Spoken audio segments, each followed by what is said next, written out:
Thank you for the invitation. I'm very excited to be here. This has been a marvelous conference.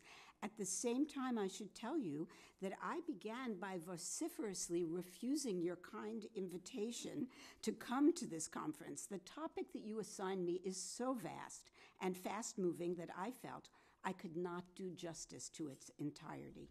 It was only after several rounds of clarification that I agreed to present something of an overview based on my own research, teaching, and advocacy experiences. In a U.S. presentation, I would begin by saying I am necessarily reflexive, identifying my own position in many debates, projects, and advocacy organizations at the beginning of my presentation.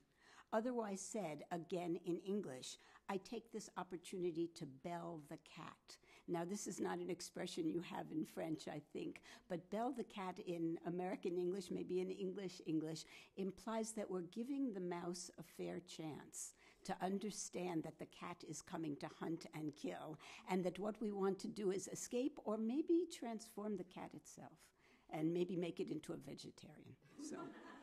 To begin at the beginning, as Ilana said, I conducted my doctoral dissertation research right here in France, living in two very, very lovely small villages in the foothills of the French Alps in the first half of the 1970s.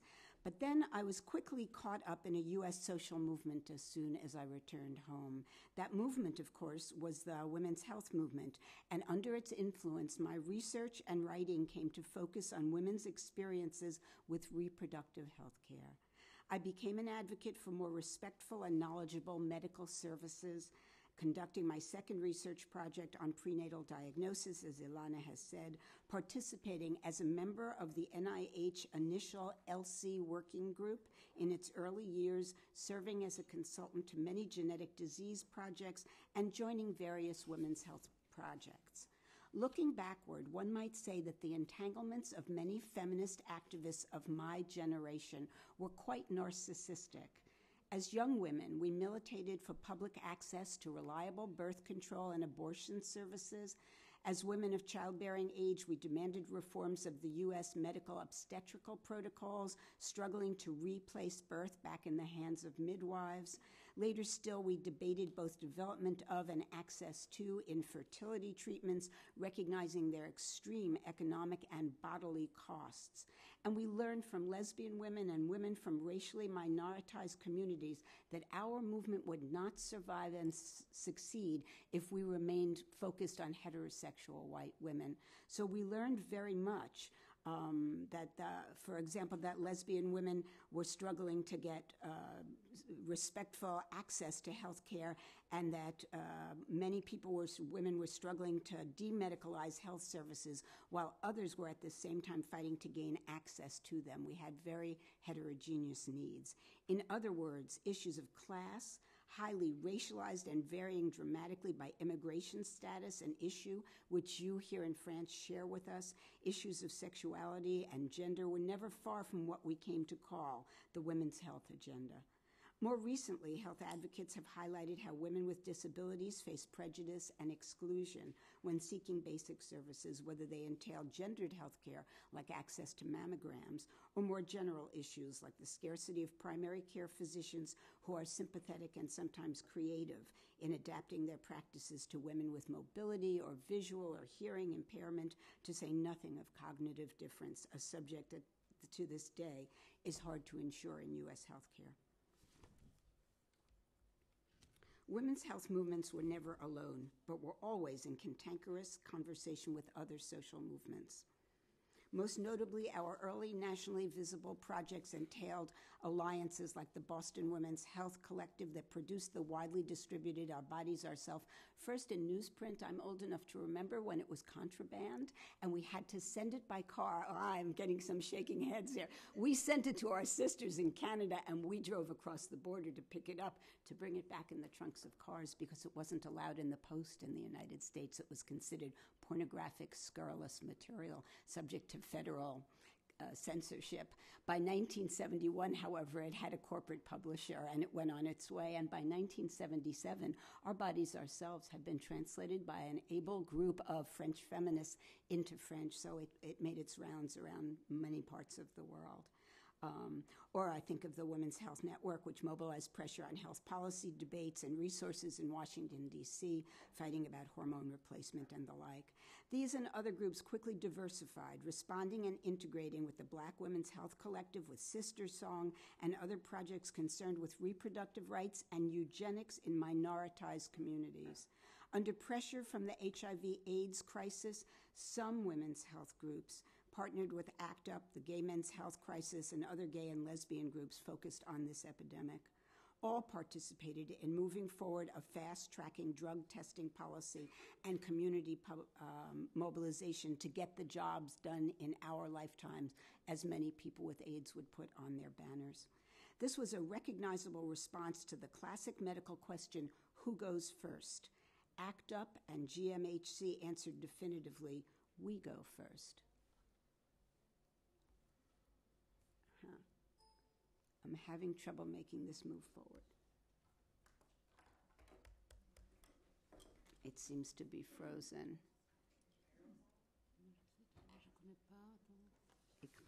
I'm sorry. Let's try that one, see if that works.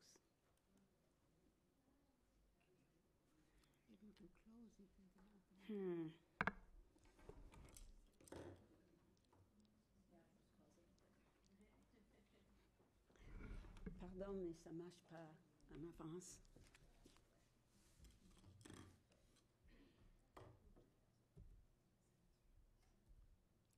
So what did you do? This one. Okay, merci. Merci. This gay men's activist response was both pressuring and joining with scientists, can be contrasted with the women's health movement's propensity to reclaim childbirth from physicians, making it less scientized, placing it into woman-friendly clinics, the hands of midwives, and the like. At the same time, others without access were clamoring for better health care. In the United States, there was a proliferation of local advocacy projects from the 1980s on, aimed at improving health access and empowerment in social services in specific ethnic communities, for example, South Asian and Caribbean women's groups focused on better reproductive health care and against domestic violence and rape. Some groups liaised with international counterparts to collect data and present their concerns to international bodies like the UN or the WHO. Under the influence of these international institutions, feminist activists formed a transnational coalition that negotiated directly, for example, with research scientists at the WHO in favor of woman-controlled rather than physician-controlled methods of birth control, in large measure to avoid the patriarchal authority of the male scientific experts in Paris, London, Geneva, Washington, or Dakar, as well as the men in their families and communities. Other actors, both inside and outside the dominant health institutions in Washington, like the Genetic Alliance, a coalition of hundreds of rare disease groups, also pressured the NIH and the FDA to be more responsive to biological diversity, rather than using the white adult male as the putative modal organism for drug testing and policies of medical intervention. The story has been ably told by sociologist Steve Epstein, whose wonderful book, Inclusion, presents an incisive analysis of scientific debates, alliances, and struggles by stakeholders, including expert participants, and the remaking of funding and regulation that require diversification of research and clinical subjects to include variation by age, gender, ethnic, and racial background in sampling. The book presents a very complex picture to which I can only refer. Its take-home message might be summarized thus: militancy and scientific debate are healthy frenemies. This is American slang for you're both an enemy and a friend. You ally and you dance. You have a choreography of opposition among yourselves. But be careful what you wish for. The outcomes certainly changed dramatically as Epstein tells the story, but the risks of reinstalling old stereotypes under new labels of biological essentialism are considerable. The impact of these institutional struggles and changes were widespread. In medical anthropology, for example, these transformations in research priorities and funding have influenced a recent explosion of dual-degree researchers who are both trained as MDs and as physicians, who work in fields like social justice, inclusion, health disparities, and the like. They have produced outstanding publications on HIV/AIDS activism, on immigrant health, on addiction, on depression, on differential infant mortality, chronic illness, and exposure to violence. Gender is more or less successfully intertwined in all. Current analysis also turns the research lens back on the training and practical career path of physicians, arguing for structural competency. The point of that is not to reify what is the kind of training physicians in my country now receive, which is cultural competency. The point is not to query whether Haitians or South Asians are enacting a particular set of medical beliefs when they come into your clinic. The point is to learn instead about their diminished ability to access appropriate health care and do something about it. Structural competency also indexes much practical knowledge about how medical access and stereotypes are constructed. In their training, our clinicians are not required to learn some very basic social facts, like how transportation grids work, insurance regulations, clinical schedules, lack of translation services, assumptions about what the division of labor and knowledge might be between mothers, fathers, children, in relation to language competencies and working hours. All those factors are structured by larger relations of power. Again, gender relations are woven throughout. No wonder many young physicians in the U.S. burn out on their first few years of practice. They are unprepared for the incoherent realities of social life in which gender, as well as other forms of discrimination, plays such a large part in our healthcare system. As many historians and political scientists have pointed out, this messy and contested history of social movements, institutional transformations, and enduring structural inequalities has often been marginalized or airbrushed out of accounts through which successes and limits of these heterogeneous demands can be measured. Our successes include the luxuriant proliferation of institutions, websites and journals such as the NIH's Office of Research on Women's Health or the Organization for the Study of Sex Differences. And Beck alluded to the limits of this kind of research. That is, we are very lucky that these institutions really are the product of struggle, but the limits of how they also become part of re-essentializing is part of what we now have to deal with. Let me temper any celebration of our successes by immediately raising some limitations. There are multiple perspectives and debates about what is explicitly biological in sex differences research. What constitutes the background rationality for the study of sex differences? To what extent are research categories themselves socially constructed as if they belong to a foundational nature? Arguments have been raised at many levels. Here I just want to signal quickly three, each framed by dissimilar perspectives on chronology and on plasticity that accompany their particular notion of sexual differentiation.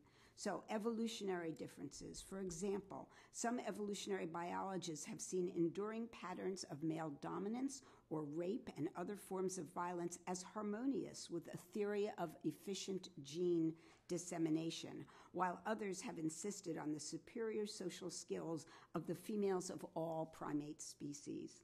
Speaking anthropologically, these are often mythic just-so stories, yet they hold surprising power over scientific hypotheses as well as in the popular imaginary.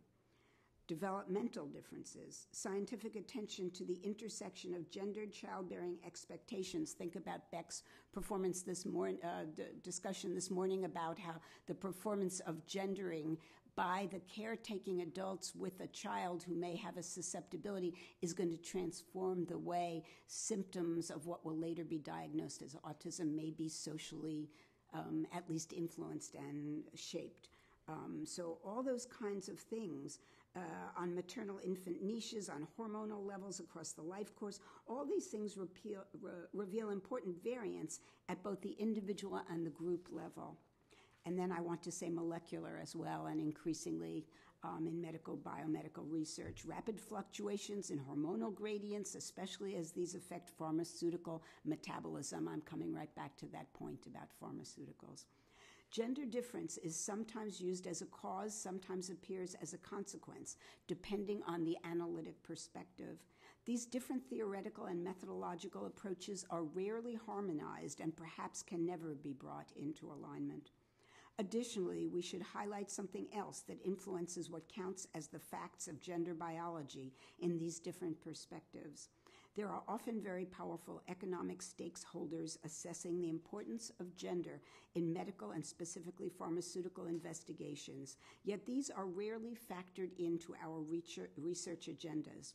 We have, for example, come to recognize that heart muscle is hormonally bathed, and livers likewise metabolize in relation to the production and distribution of gonadal steroids, which are themselves distributed across gender-sensitive and individually variant gradients.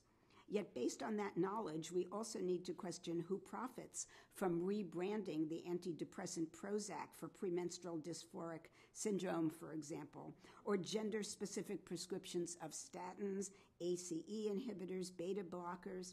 As I was writing this presentation last week in New York, my local paper, the New York Times, carried a front-page story on a struggle at our FDA, which has just approved a new pharmaceutical to treat explicitly low female sexual desire.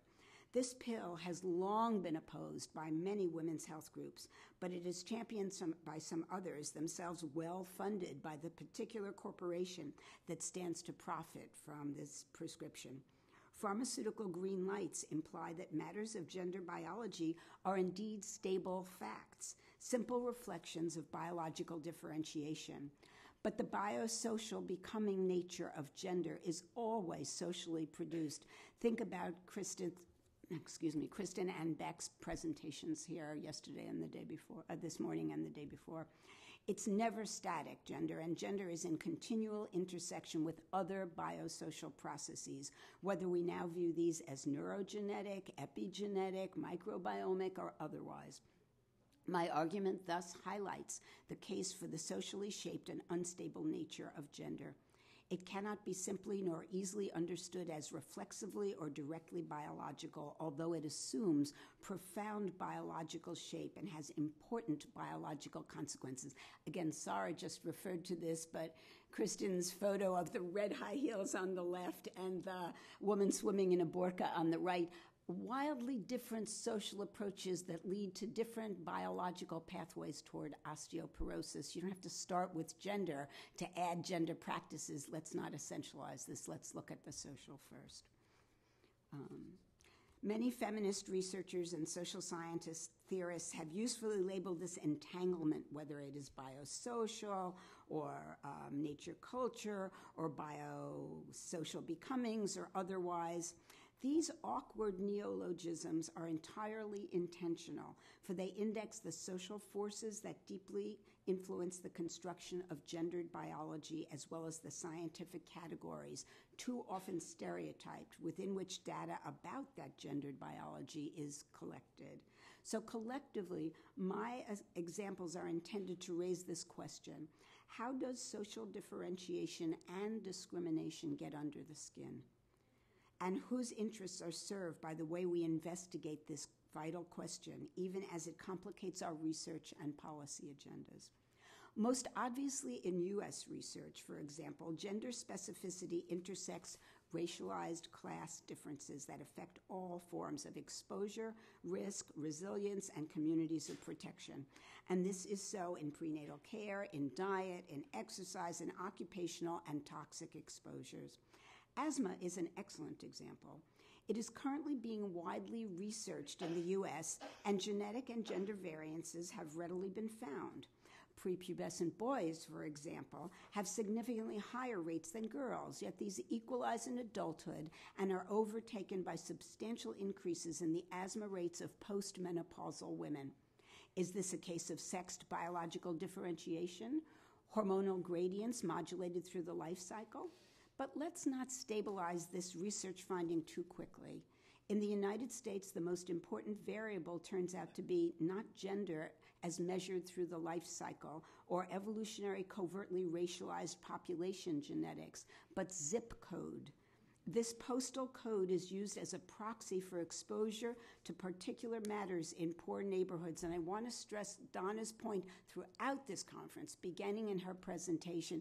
It's not that poor people inherently have a vulnerability. It's that the conditions of poverty expose them to things to which everybody would be vulnerable if they lived under such lousy conditions. So if you have truck routes that run through your neighborhood spreading particulate matter, or you work in or live near to a toxic dump site, as happens to poor people, you are exposed very differently than, say, somebody living in my zip code downtown is exposed. People coping with asthma tend to notice such facts and other forms of discrimination as well. Yet not all communities access scientific literacy services or participation in research in the same way. Taking health disparities into account, the NIH has invested substantial funds into community research participation in a program they dubbed MPACT, Enhancing Minority Participation in Clinical Trials. They're very, very keen on making sure that minorities are brought into participation in health research for reasons we can talk about as we go, targeted to underrepresented groups. Studying why African Americans participate in clinical trials at low rates, researcher Julie Harris-Wye helped to set up and assess church-based book clubs in low-income neighborhoods. So people were reading The Immortal Life of Henrietta Lacks, a best-selling and beautifully written narrative that shows how HeLa cells, now a universal research tool, were called into perpetual laboratory life without the knowledge, consent, or shared benefits of the family of the young African-American mother who was dying of cervical cancer, and her initial tumor cells were taken. Members of these book clubs turn out to know very well about health disparities. The problem is not lack of education or interest. Rather, what book club members don't want is to read the pamphlets that NIH has prepared for them, which they consider condescending. But they do want to discuss how their children and future communities might benefit from advanced scientific education while contributing to better collective thinking about ethical guidelines. Likewise, Galen Joseph's research on breast cancer screening among African American women illustrates that they are not opposed to entering research trials, but first they need better support for coping with the disease in practical and present fashion before they can begin to think about the future impact of such participation. The problem of present-day impact of screening for breast cancer has long gone global.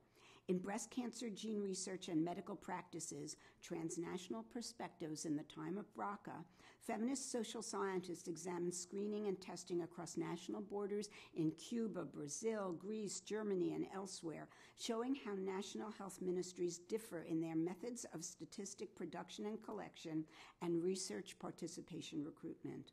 In countries with publicly acknowledged murderous eugenic histories, medical experts in genetic counseling and sampling are barred from asking questions about ethnic racial background. That is, in this case, Ashkenazi Jewish BRCA rates, which are neither collected nor studied in such situations.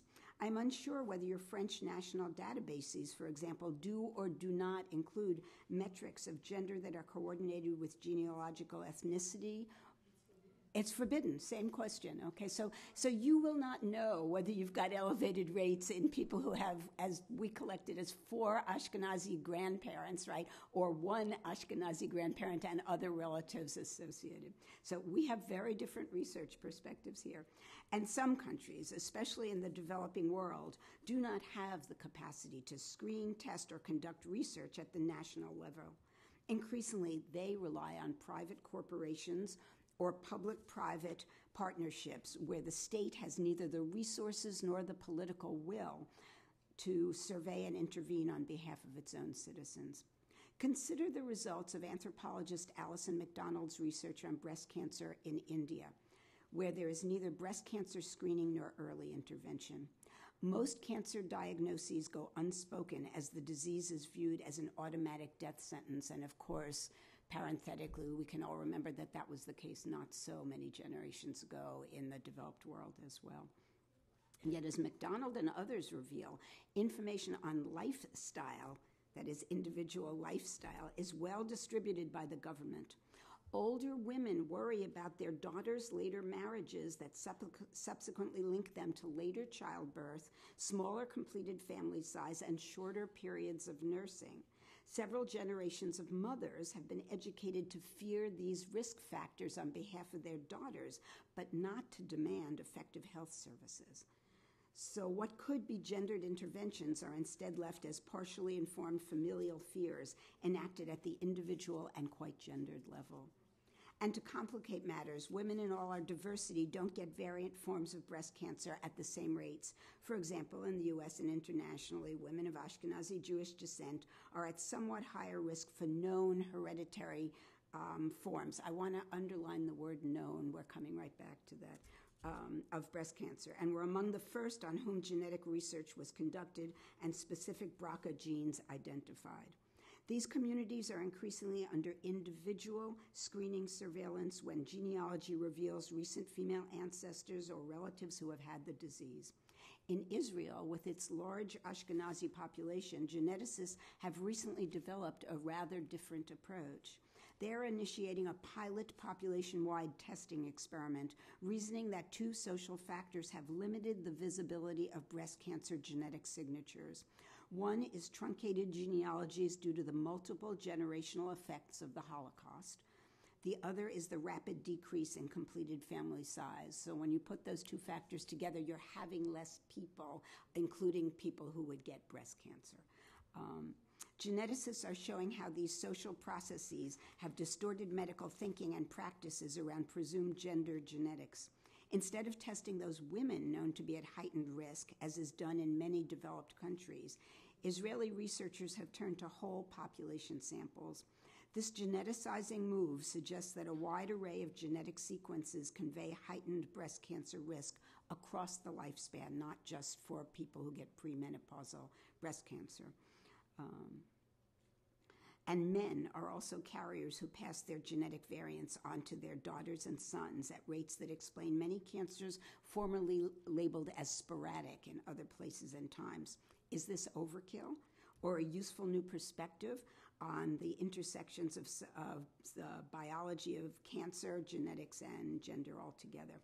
Mary Claire King, an eminent and quite feminist U.S. researcher in this field of cancer genetics, breast cancer genetics, has recently called for access to universal screening in the U.S. as well.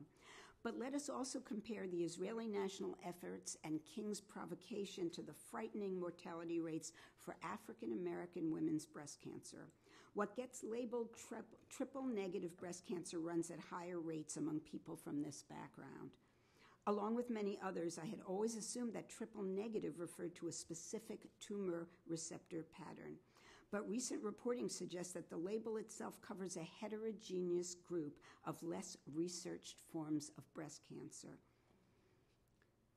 rather than an inherently different tumor pattern. Where does bedrock biological difference fit into this deadly pattern? How much is due to the absence of this vulnerable population from prior research? What is owed to worse access to early testing and intervention? How might essentialist thinking about race be playing out as it intersects gender in this case? In case I have not yet complicated this discussion of gendered biology at its unstable intersections sufficiently, please allow me to continue for a minute. Another insufficiently explored variable I mentioned for your consideration, and mentioned by virtually everybody at every atelier I've gone to, it's been superb here, is attention to the life cycle. The lion's share of research on gender and health has focused on women's reproductive cycle, and many feminist researchers have been particularly suspicious of the long history of medicine in which women are regarded only as reproductive vessels for the betterment of the race. That's 19th century talk. Without regard for the rest of our embodied lives beyond the reproductive function. These doubts are present in much research concerning infertility and the assistive reproductive technologies. I can only point to that topic right now today for lack of time. But for those of you who are going on tomorrow morning to INSERM's day of Réflexion éthique, I will offer a lengthier discussion about reproductive technologies tomorrow. Classically, health researchers and policymakers often focus on the perinatal period to the exclusion of much else, concerned with tracking the behaviors of pregnant women and mothers of very young children as they affect their offspring. This older framework is now being used to new ends in the study of children's brain development and autism, for example, a rapidly increasing diagnosis in my country and yours. From the point of view of neuroscience researchers, the fetal, newborn, and early childhood periods constitute a unified period of rapid brain development, some aspects of which can increasingly be visualized through various new technologies. For example, NIMH neuroscientist researchers recently joined forces with obstetricians, pediatricians, and nutritionists in a conference intended Baby Talk to examine factors that enhance or discourage brain development and language acquisition in the young children of underserved communities. Some stress the importance of social support for the mothers of those children, but most were using new technologies to make an old point, invisibilizing the bodies and labors of the very women whose research and clinical participation they hope to encourage. Additionally, autism researchers have turned to investigations of the maternal body as testing ground for genetic cascades as measured in SNPs and other GWAS technologies, that is, next-gen genetic technologies are being used to look at the genetics of what a mother of an autistic child may actually manifest as a different pattern, these very minor patterns, very, very dispersed across the genome. They have also begun to examine immune dysfunction that adult women do not themselves experience clinically. That is, the women are not sick, but they may pass on directly to their fetuses. To repeat the obvious, the subject of women as reproductive vessels has a long history, now reimagined for and through 21st century technologies. And again, think back to Beck's presentation this morning. I'm just going to keep referring to it. This was written before I heard you speak this morning, Beck, but here we go. At the same time, we have long known that there are sex differences in autism prevalence. The rate is roughly 4-to-1 boys to girls. There's a vast popular literature written by both parents and young adults with this diagnosis. Increasingly, autism education and clinical services are offered throughout the life cycle, and there is also a discussion of aging out of the diagnosis itself. These are, of course, social matters of inclusion and care, requiring intensive labors on the part of mothers and sometimes fathers, domestic care workers, and professional service providers in fields that are overwhelmingly female. Connections between neuroscientific or genome research and these larger social issues that may enhance protection or vulnerability are almost never in the research protocols. Yet they may well change expression of the diagnosis itself, as by analogy occurred when early intervention and clinical services were marshaled for Down syndrome starting more than two generations ago. That is, we thought of Downs as something which people died with in institutions very, very early. Now they live in their communities of origin, and we have people living, I can't remember what the modal age is, but it's in their 40s or 50s, right? And that's all clinical tinkering with a population that has been more or less integrated. And it isn't only the reproductive and early maternal child niche that deserves critical gender-specific research scrutiny. Think about the rising rates of chronic autoimmune diseases and the reclassification of many formerly rare syndromes into this category.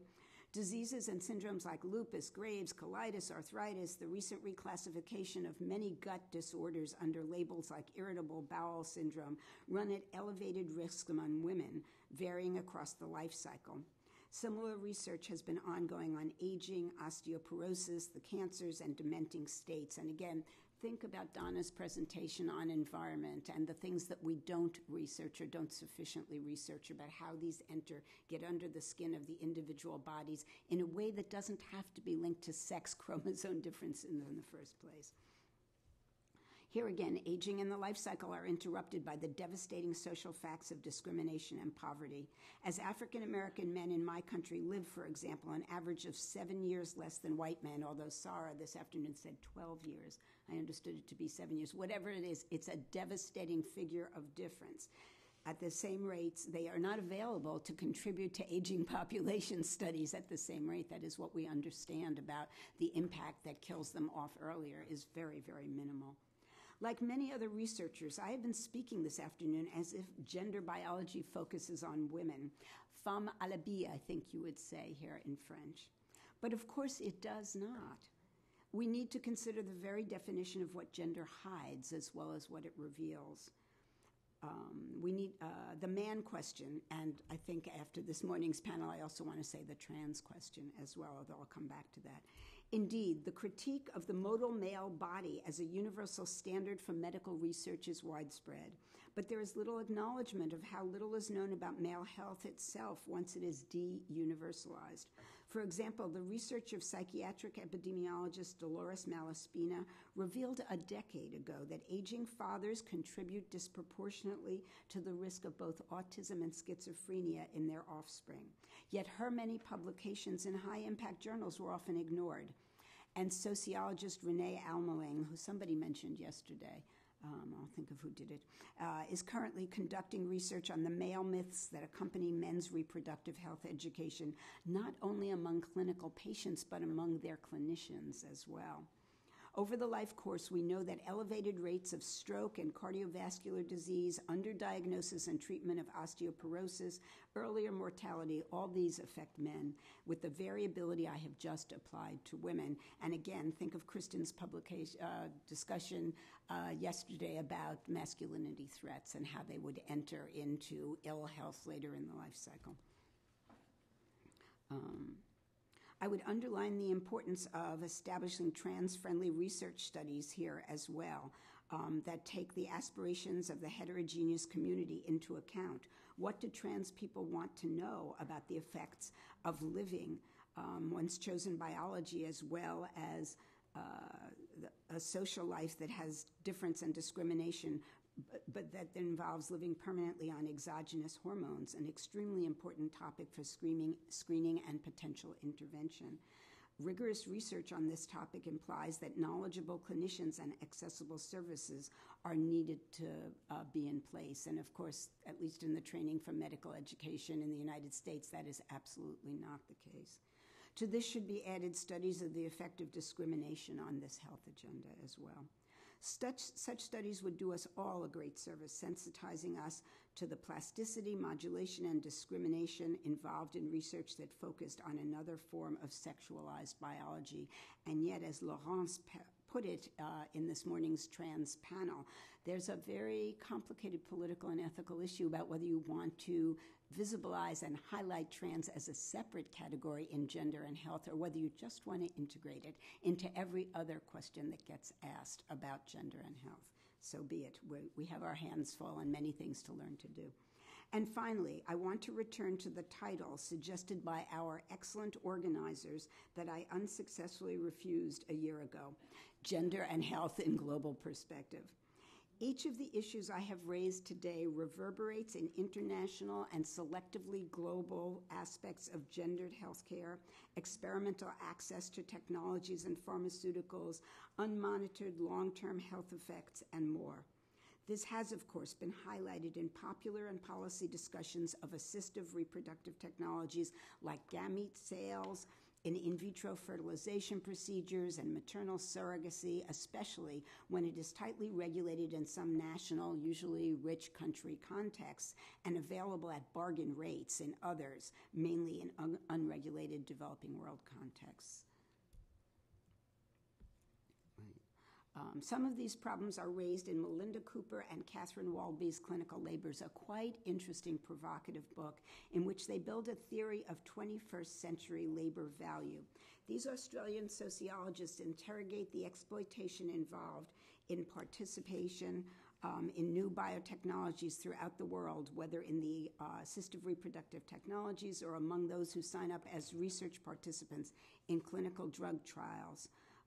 From which richer countries are most likely to benefit. For them, informed consent serves as a very reactionary labor contract that talks about the beneficence of participation in experiments and how it will benefit the science and the future, but it actually puts all the risk back on the worker. And that's something, you can go back to Marx 101, Volume 1, The Struggle for the 10-Hour Working Day, in which there was going to be something that looked like protection of industrial accidents. that's what's lost if you see informed consent, especially in developing nations, as a kind of a labor contract. So that raises a very big set of questions, theoretical and otherwise, but nonetheless, it's provocative of good thinking. To state the obvious, biotechnology corporations are no respecters of international borders in their quests for new markets. Gender is obviously central to such issues. So here's my final examples. In the area of prenatal testing, technology has evolved rapidly, and the routinization of amniocentesis and chorionic villus sampling that I studied 2 decades ago has largely been replaced by integrated screening, at least in the U.S. Now, a new screening technology is on the market based on genomic placental cell-free DNA that appears briefly in a pregnant woman's bloodstream. So I'm not going to have time to really talk about it unless you want to ask some questions later, and Ilana knows more than I do about this anyhow. It is called non-invasive prenatal testing, or NIPT. The ethical and policy issues raised by these new tests remain quite similar to those raised earlier, with a few glaring exceptions. What has changed most obviously that I want to highlight first is the political economy of the tests themselves. These NIPTs are big business, yet there is no transparency of their databases, which are proprietary, along with their differential false positivity rates for various conditions. And they are strongly advertised as consumer lifestyle choices. Tomorrow I'm going to flash some screens of the advertisements. These are not your mother's amniocentesis. They look like fashion models who happen to be pregnant who are choosing these tests on the websites. And they are strongly advertised this way. Corporations are rapidly offering add-on tests for rare diseases that are profitable to them, but frighteningly incoherent when viewed as a public health service. And this is a slide of the countries. This is the first slide that says where in the rest of the world, in the developing world, these NIPTs are now being marketed. The newly evolving NIPT corporate market shares encountered very old social relations of inequities in terms of access, provider expertise, patient understanding, cost, national regulations of laboratories, biomedical technical metrics, legal and illegal access to abortion, and much more. These are questions that we have raised for a long time. There are also likely to be diverse socio-ethical implications of NIPT, given the range of local cultural, economic, and political contexts and available infrastructures reflecting the salience of religious kinship and other communitarian values. And in many of the 70-plus countries on this slide where the tests are now being marketed, there is little infrastructure to support backup confirmation when a screen is positive. By definition, I want to highlight this, a screen is never diagnostic, yet it will surely be used as such when there are insufficient geneticists, equipped laboratories, or counselors available to make this distinction legible. Thus, the hidden issue of disability and abortion will continue to travel in tandem over uneven paths. Once again, new technologies fall on old ground. Our gendered biological research leads us back to a recognition of global entanglement with other enduring forms of stratification. Of course, stratification as a term is used in public health research to indicate the breakout and scrutiny of specific populations of interest. When viewed through social scientific studies, it is surely that, and much more.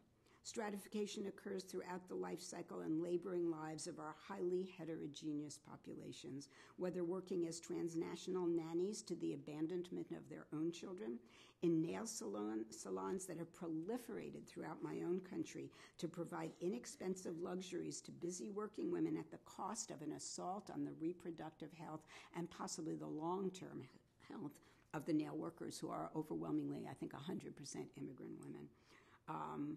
Or at the illegal gray laborers in quintessentially male jobs in construction, carting, and waste disposal. All such exposures get under the skin, think about Donna, and making gender biology always already a biosocial process. I hope I have convinced you that gender is no more stable than any other social category. It is riven by its various intersections, affected by fast-moving social changes, not least from the biotechnology and pharmaceutical sectors that may indeed reveal important but self-interested gender data while searching for market share.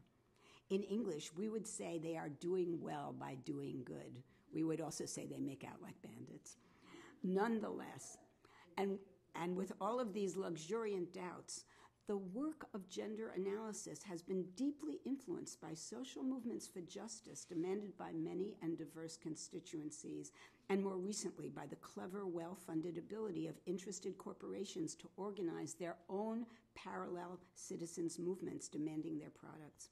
To draw a general lesson from this vast and heterogeneous terrain, we do not have to accept any and all claims to stable, biologically based gender difference to acknowledge the importance of making gender claims themselves. Gender is and is always becoming biosocial, and this is a lesson of our research. Knowingly or unknowingly, health research is an ongoing conversation with various social constituencies as investigators formulate their research projects, hone their methodologies, circulate their results, and recommend interventions. Nothing more, but also nothing less, has been envisioned by those whose critical health interests I have tried to share with you this afternoon. Thank you. Merci.